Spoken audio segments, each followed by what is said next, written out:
Bismillahirrahmanirrahim.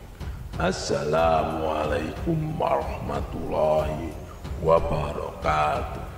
Sahabat Superpedia yang dimuliakan Allah, semoga kita selalu dalam keadaan sehat walafiat.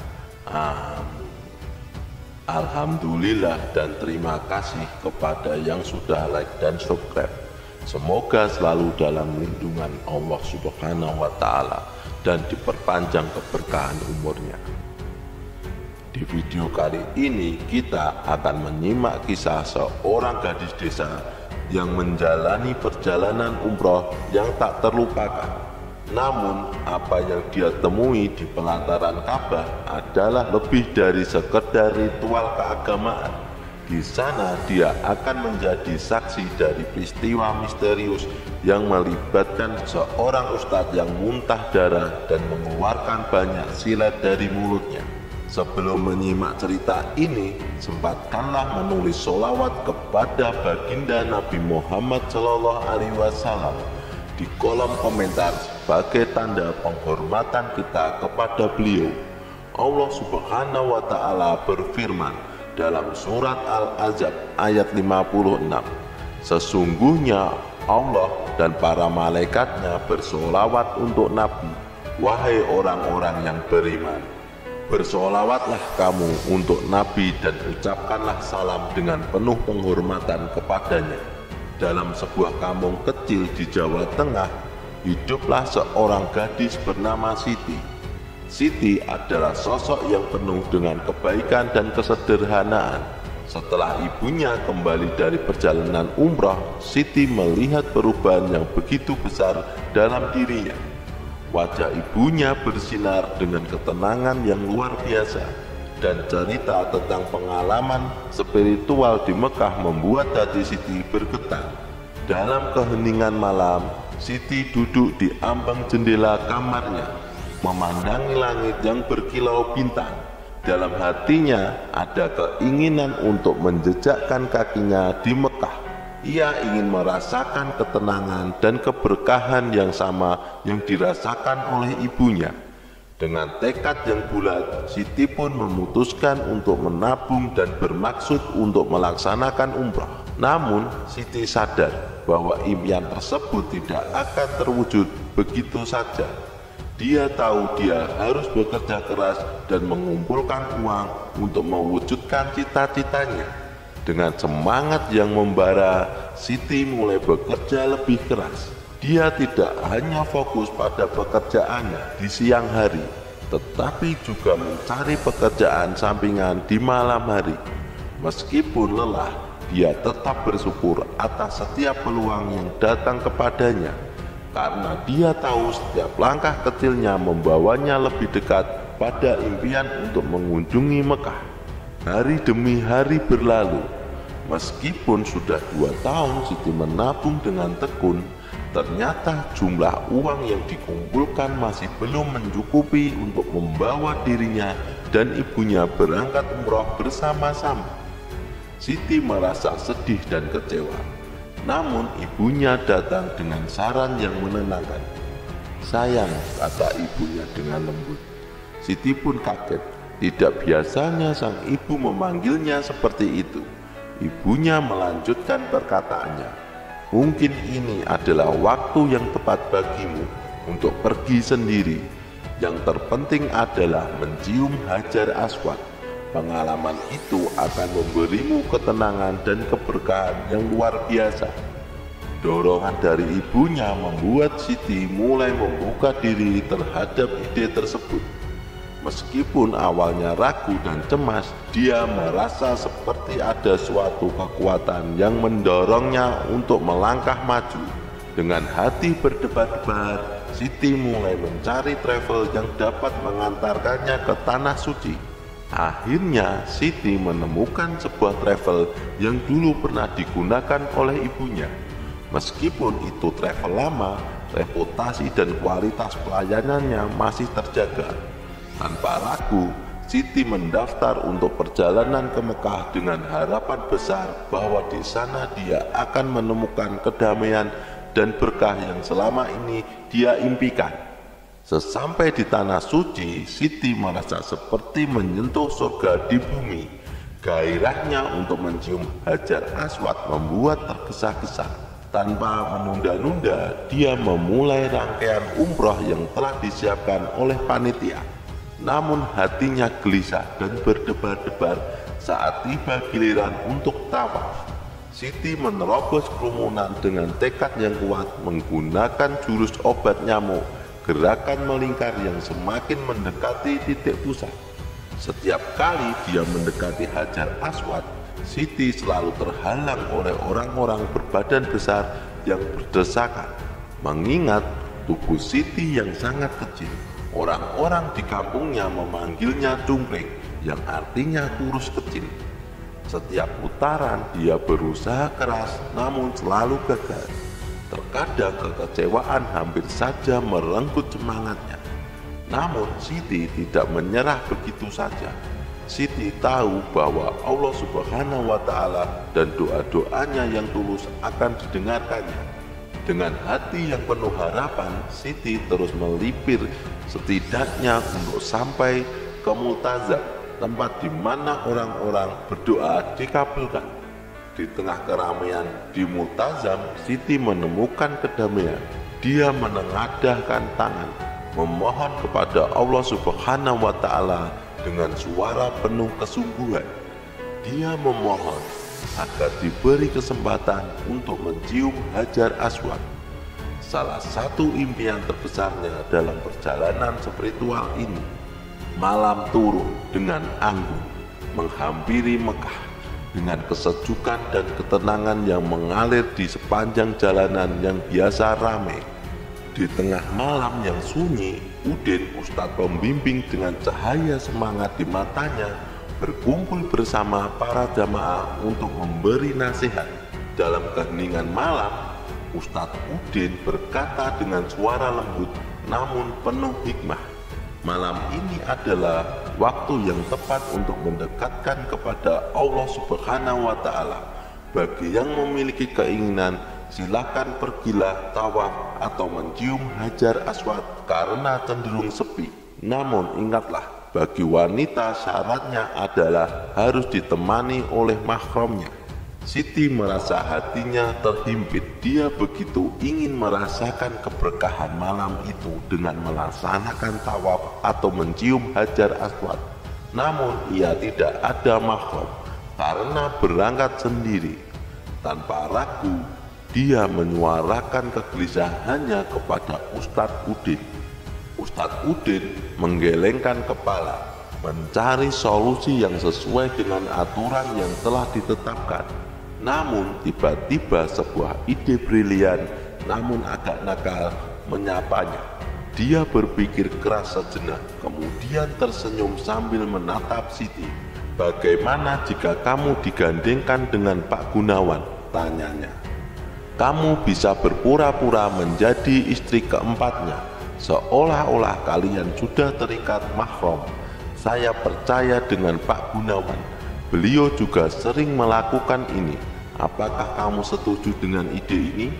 Siti merasa terkejut, namun juga merasa lega. Tanpa berpikir panjang, dia langsung menyetujui ide tersebut. Baginya kesempatan untuk mendekat kepada Hajar Aswad lebih berharga daripada segalanya. Dalam ketenangan malam di pelataran Ka'bah, Siti, Pak Gunawan, dan ketiga istrinya berjalan dengan penuh kesederhanaan. Mereka mengelilingi Ka'bah dalam tawaf yang penuh makna.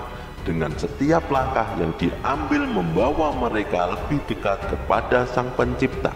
Saat itulah dalam suasana yang sangat sepi, mereka berhasil mencapai tujuan mereka, mencium Hajar Aswad. Keberhasilan ini tidak hanya memenuhi hati mereka dengan sukacita, tetapi juga membuat ikatan di antara mereka. Siti merasa bersyukur atas kesempatan yang diberikan kepadanya dan tidak bisa menyembunyikan perasaan yang penuh rasa terima kasih kepada Pak Gunawan dan ketiga istrinya. Pak Gunawan tidak pernah menunjukkan perilaku yang nafsu atau menggoda Siti. Dia selalu menghormati, dan memperlakukan Siti dengan sopan, sehingga Siti merasa aman dan nyaman di sekitarnya. Perasaan aman pun menyelimuti Siti saat dia berada di samping mereka. Dalam momen-momen seperti ini, di tengah Ka'bah yang suci, hubungannya yang terjalin di antara mereka menjadi lebih dari sekedar pertemuan singkat. Mereka menjadi seperti keluarga yang bersatu dalam tujuan yang sama, yakni mencari berkah dan ketenangan di hadapan Allah Subhanahu wa Ta'ala. Ketika kembali ke hotel, suasana antara Siti dan ketiga istri Pak Gunawan tetap hangat dan penuh tawa. Mereka saling bercanda dan tertawa lepas, seolah-olah mereka telah menjadi bagian dari keluarga satu sama lain. Melihat keakraban tersebut, Ustadz Udin tersenyum sumringah. Namun dalam keceriaan tersebut, sebuah komentar candaan dari Ustadz Udin membuat suasana berubah. "Sudah cocok nih, bisa jadi yang keempat buat Pak Gunawan," ucap Ustadz Udin dengan nada canda. Ucapan tersebut mungkin diucapkan dengan maksud bercanda, namun dampaknya bagi Siti sangatlah menyakitkan. Dia merasa seperti ditusuk oleh kata-kata tersebut, terutama di hadapan banyak orang. Meskipun hatinya terasa sakit, Siti tidak tega untuk mendoakan keburukan atau menunjukkan kemarahan. Dia merenung sejenak, mencoba mengendalikan emosinya yang bergelora. Meski cobaan datang dari arah yang tidak terduga, Siti memilih untuk menjaga hatinya tetap bersih dan tidak mengeluarkan kata-kata yang bisa menyakiti orang lain. Baginya, menjaga kesopanan dan kebaikan hati adalah lebih penting daripada merespon candaan dengan kemarahan atau kebencian.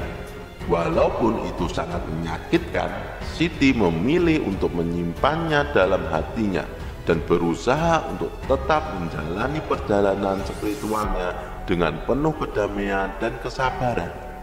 Keesokan harinya, ketika sedang melakukan tawaf lagi dan hendak mengambil air Zam-Zam, Siti tiba-tiba melihat kerumunan orang di salah satu sudut pelataran.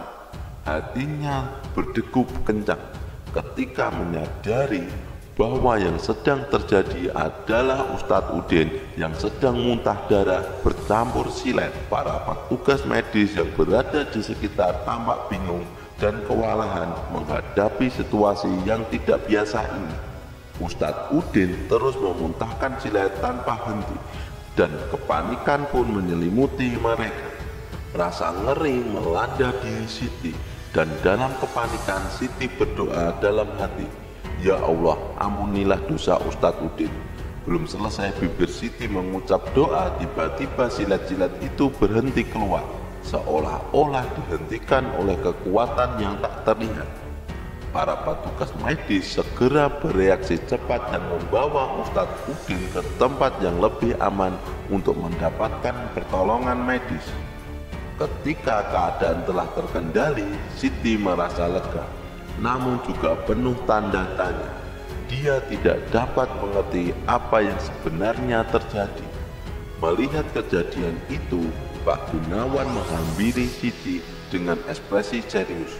Mungkin ini yang dimaksud oleh pepatah, lidah lebih tajam daripada pedang. Tapi ini justru silat, kata Pak Gunawan dengan bijaksana. Siti terdiam sejenak, merenungkan kata-kata Pak Gunawan. Dia menyadari bahwa kekuatan kata-kata bisa jauh lebih mematikan daripada pedang atau silet itu sendiri. Kejadian tersebut menjadi pengingat baginya tentang pentingnya berbicara dengan bijaksana dan menjaga hati agar tidak menyakiti orang lain dengan kata-kata. Hampir setahun berlalu sejak peristiwa mengejutkan di Tanah Suci, dan kehidupan Siti terus berjalan dengan penuh keyakinan. Pada suatu hari, Siti kembali ke agen travel yang sama, tempat dia dulu mendaftar untuk umroh. Hatinya berdebar-debar, namun kali ini bukan karena rasa takut atau kegelisahan, melainkan karena kebahagiaan dan harapan baru. Ketika memasuki kantor agen travel, Siti melihat wajah yang familiar, Ustadz Udin, yang tampak lebih sehat dan segar dibandingkan terakhir kali mereka bertemu. Sedang duduk di meja depan, Ustadz Udin tersenyum menyambutnya, namun ada kerutan halus di keningnya yang menunjukkan rasa ingin tahu. "Bagaimana kabar? Apa yang bisa saya bantu kali ini?" kata Ustadz Udin dengan ramah. Siti tidak datang sendiri. Tak berapa lama masuklah Pak Gunawan yang baru selesai memarkirkan mobilnya. Mereka datang dengan tujuan yang sama, untuk mendaftar umroh lagi. Namun kali ini ada sesuatu yang berbeda. Dengan suara yang tenang namun penuh keyakinan, Siti berkata, "Saya ingin mendaftar umroh lagi Ustadz. Kali ini untuk 5 orang atas nama Pak Gunawan dan keempat istrinya." Ustadz Udin terkejut, mulutnya menyangga dan matanya membesar. "Keempat istrinya?" katanya. Tidak percaya dengan apa yang didengarnya, tatapannya bergantian antara Siti dan Pak Gunawan, mencoba memahami situasi. Dengan senyum lembut namun penuh makna, Siti mengangguk, "Benar Ustadz, sekarang saya menjadi istri keempat Pak Gunawan." Ustadz Udin terdiam sejenak, memproses informasi tersebut. Dalam hati ia ingin berkata kasar atau bercanda lagi, namun kali ini memilih untuk diam agar tidak terkena azab untuk kedua kalinya. Akhirnya sebuah senyuman kecil menghiasi wajah Siti, menunjukkan bahwa ia memaklumi kebingungan Ustadz Udin. Tanpa sepatah kata pun dan hanya saling memandang, mereka akhirnya tertawa lepas bersama, menyadari betapa misteriusnya jalan kehidupan ini. Kisah kali ini kami rangkum dari sumber media, jadi kebenarannya belum pasti.